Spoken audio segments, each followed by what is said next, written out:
Bonjour à tous, bonjour à toutes. C'est un grand honneur pour moi d'être là aujourd'hui, de pouvoir intervenir devant vous. J'ai pris le train ce matin, donc je me suis levé un petit peu tôt, donc j'espère que j'aurai les yeux en face des trous pour essayer de vous décrire très précisément la stratégie de développement de Twitter en France et la manière dont aujourd'hui on aime à la partager. Voilà. Donc, en une demi-heure, le principe est de vous donner quelques éléments qui vont vous permettre de comprendre comment est-ce que une plateforme comme la nôtre est en train d'opérer un virage stratégique qui a commencé, qui a été initié il y a un peu plus de 18 mois, et de comprendre que progressivement Twitter quitte le silo social pour devenir, un peu aidé par l'actualité et par la force des choses, une plateforme mondiale d'information en direct. C'est une plateforme mondiale d'information en direct qui finalement rebondit sur l'actualité, qui vit de l'actualité en direct. Et Twitter, à travers cette signature mondiale, dit, voilà, Twitter, c'est ce qui se passe dans le monde en étant une plateforme live, news et en direct, hier en 140 caractères, ensuite en images, et puis de plus en plus à travers des formats vidéo. Donc c'est des formats vidéo qui ont permis à Twitter de se hisser en tant que plateforme live news dans les App Store au sein finalement en tête des applications de news. Et les applications de news à peu près partout en Europe, en Espagne, en France, au Royaume-Uni.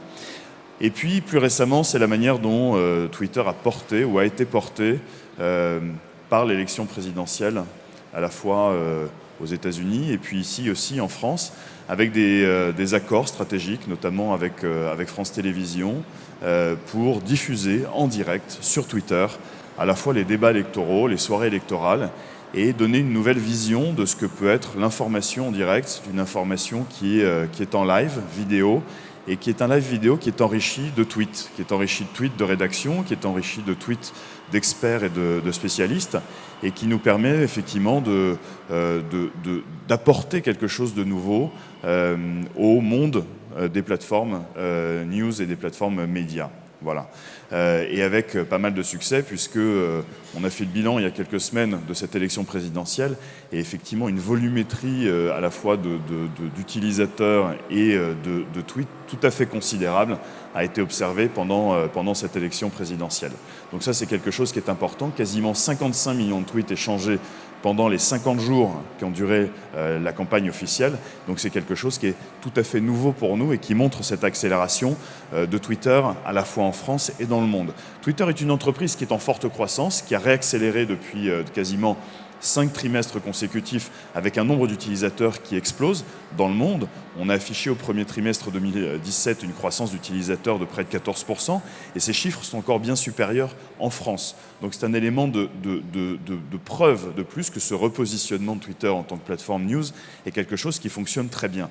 Donc si on fait le total, le compte des utilisateurs de Twitter dans le monde, on a aujourd'hui 300 millions d'utilisateurs dans le monde qui ont des comptes Twitter qui sont utilisés chaque mois, auxquels viennent s'ajouter effectivement 500 millions d'utilisateurs qui consultent Twitter en passant par des moteurs de recherche. Aujourd'hui, vous tapez quelque chose dans la barre de recherche d'un moteur de recherche comme Google, eh bien, vous voyez ce qui se passe sur des tweets organiques. Et donc, il y a aujourd'hui un tiers de nos utilisateurs mensuels qui ont des comptes et 2 tiers qui ne viennent consulter que du contenu sur Twitter comme une plateforme d'information comme les autres. Et puis, au-delà de ça, il y a 1 milliard d'individus qui prennent connaissance de tweets à travers ce qu'on appelle de la syndication, c'est-à-dire l'utilisation de tweets à l'intérieur d'articles de journalistes sur des plateformes de news ou même sur des supports offline.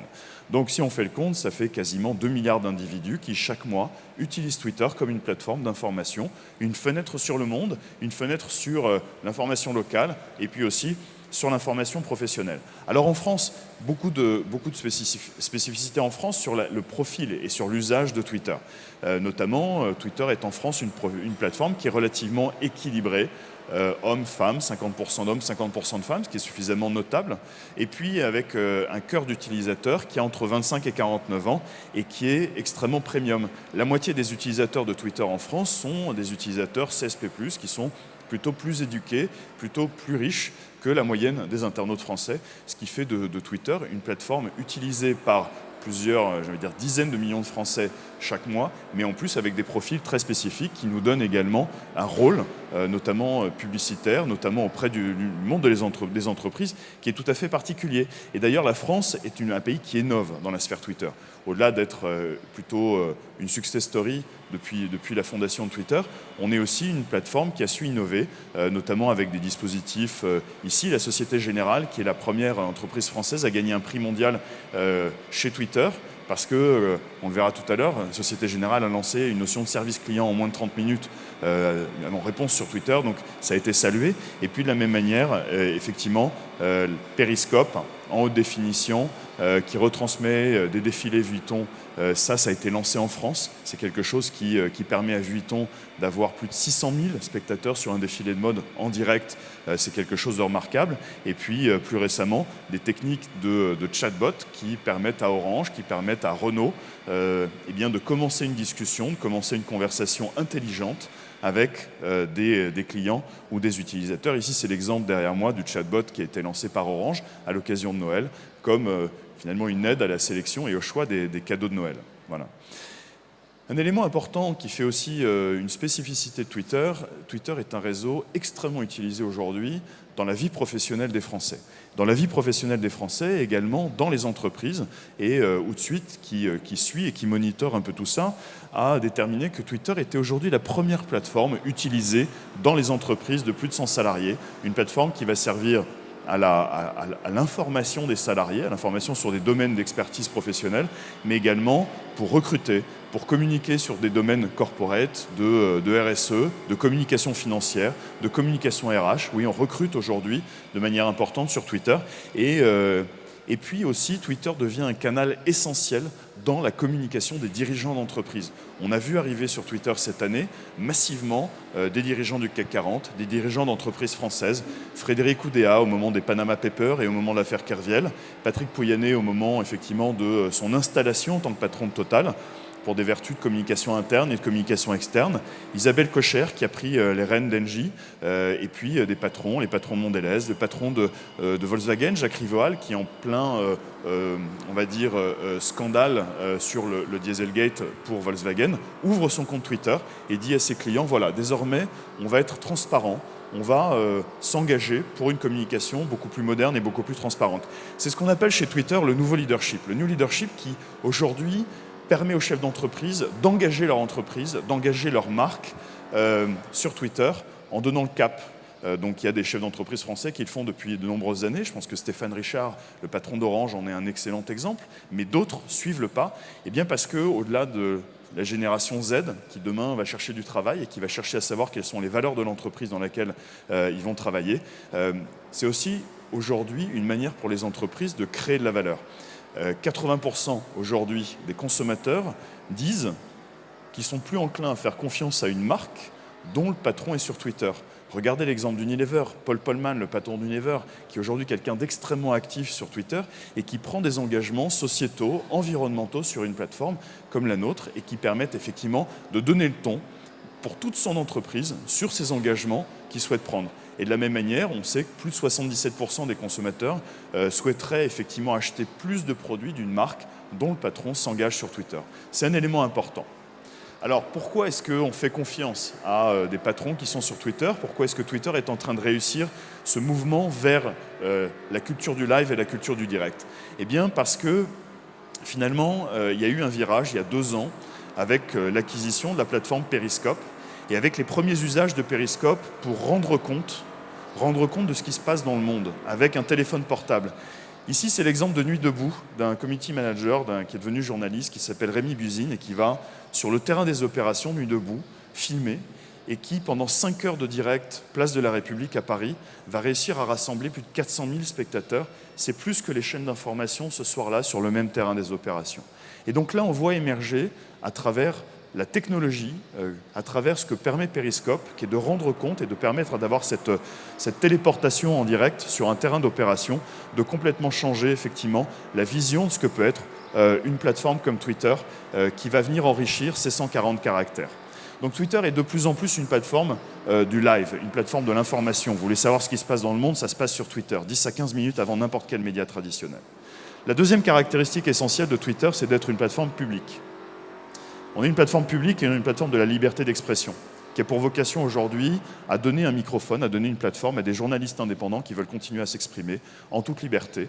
Et en étant une plateforme de liberté d'expression, eh bien, on est une plateforme qui permet aussi l'interpellation, qui permet le dialogue et la discussion, et qui permet aux marques aussi eh bien, ce nouveau degré de transparence, pour pouvoir dire voilà en quoi ma marque croit, voilà quelles sont les manières dont je souhaite moi m'engager en tant que chef d'entreprise, ou les manières dont je souhaite communiquer directement avec mes clients, avec mes consommateurs, en tant que marque ou en tant qu'entrepreneur.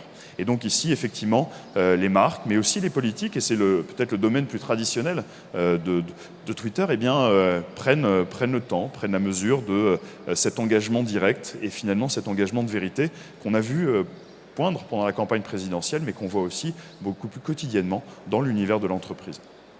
Twitter est une plateforme live, Twitter est une plateforme publique, et le troisième élément important, c'est que Twitter est et s'ancre de plus en plus comme la plateforme de la conversation.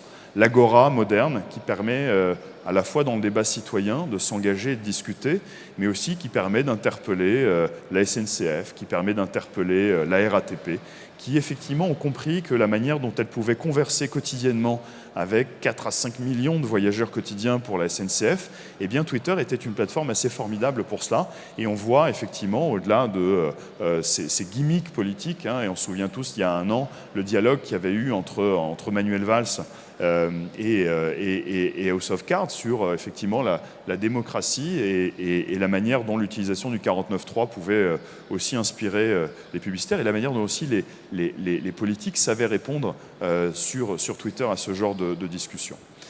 Alors un élément stratégique additionnel et important, c'est le fait qu'on fait un virage vidéo, on fait un virage vers du contenu vidéo et que tout cela bien sûr nous rapproche d'une notion de complémentarité et d'addition avec ce qu'est la télévision et la manière dont la télévision aujourd'hui apporte du contenu.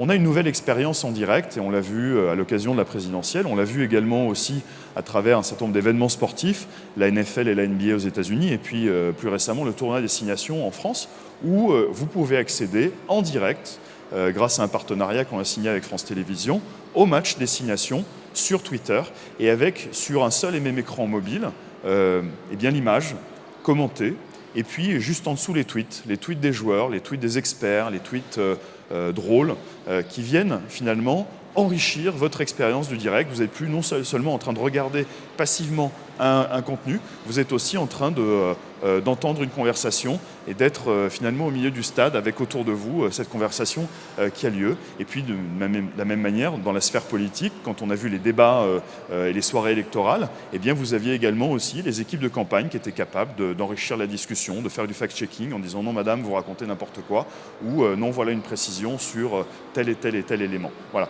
Ça c'est aussi un nouveau mode de discussion qui apparaît chez nous aussi pour ceux qui connaissent à l'intérieur des trending topics et qui nous permet aussi de surfacer pour nos utilisateurs l'ensemble des flux en direct qui sont en train de se passer sur la plateforme à un moment donné. Voilà. Alors pourquoi est-ce que le direct c'est important? Eh bien parce que le direct ça permet effectivement de regarder la télévision différemment, d'avoir une autre approche d'accès au contenu, mais aussi parce que finalement on mesure que le direct c'est bon. C'est bon et on mesure parce que c'est bon pour les marques, c'est bon pour les entreprises, et bien parce que le direct est pour nous vecteur d'une nouvelle émotion, d'une émotion supplémentaire que va apporter un contenu, que va apporter une création à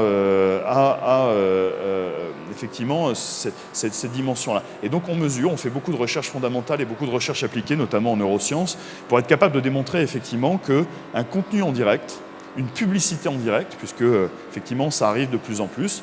BNP Paribas fait de la publicité en direct pendant Roland-Garros, Renault fait de la publicité en direct via Periscope pendant le Festival de Cannes. On a de plus en plus cette notion de publicité en direct qui va permettre aux marques eh bien, d'engager significativement, plus positivement et plus émotionnellement les clients et les consommateurs de ces marques.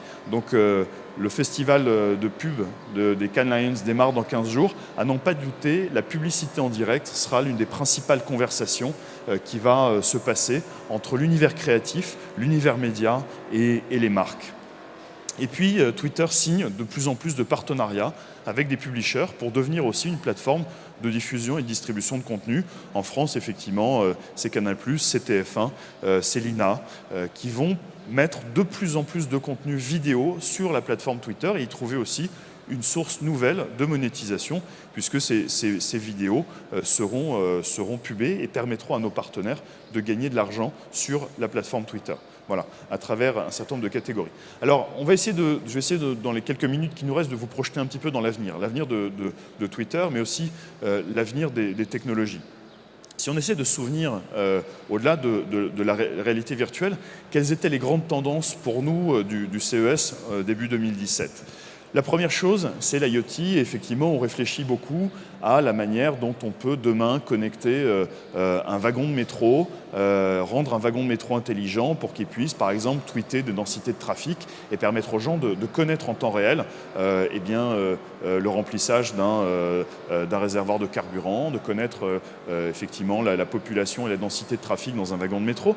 Mais au-delà de ça, de plus en plus, les objets vont tweeter et vont communiquer, et donc on est très attentif à ce qui est en train de se passer dans cet univers-là. Mais également, bien sûr, les univers de réalité virtuelle qui vont transformer progressivement aussi l'univers du live en étant beaucoup plus immersif et beaucoup plus interactif. Les robots et les bots, qui sont depuis très longtemps sur Twitter un élément très important de conversation et de discussion, notamment avec les consommateurs. L'intelligence artificielle qui va venir aussi enrichir cette conversation, et puis les drones. Alors, nous, on a très avancé en France, on a beaucoup avancé en France sur notamment tous les domaines de réalité virtuelle et la manière dont on va pouvoir lier le direct, la vidéo et la réalité virtuelle. Alors, il y a un exemple qu'on a présenté, nous, les Français, au CES cette année, qui est cet exemple. On est ici en direct d'un défilé de mode Dior pendant la Paris Fashion Week. Et il y a une caméra 360 qui est posée au bord du défilé. Et puis nous, on est à 5000 km, on a des lunettes de réalité virtuelle. Et à l'intérieur de ces lunettes de réalité virtuelle, on a intégré un fil Twitter qui va nous permettre de suivre, en fonction de ce que l'on a choisi, ici tous les hashtags qui parlent de la Paris Fashion Week, ou tous les hashtags qui vont nous permettre de suivre le défilé Dior en question, le défilé Dior Couture.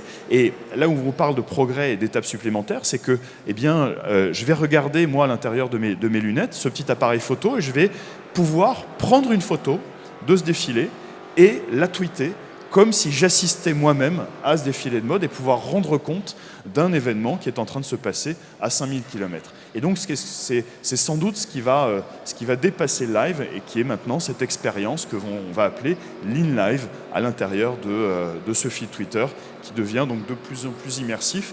Et le fondateur de Periscope, finalement, nous rappelle que le concept, c'était d'inventer la chose la plus proche possible de la téléportation. Et là, on y est quand même beaucoup. Et donc, on travaille de manière très intense avec notamment les gens du groupe LVMH et les gens de ces univers-là, les gens du retail, pour essayer de savoir comment est-ce que cette réalité virtuelle, demain, va transformer l'expérience du consommateur, l'expérience du shopper. Et c'est vrai que c'est quelque chose de très intéressant à continuer à suivre. Voilà.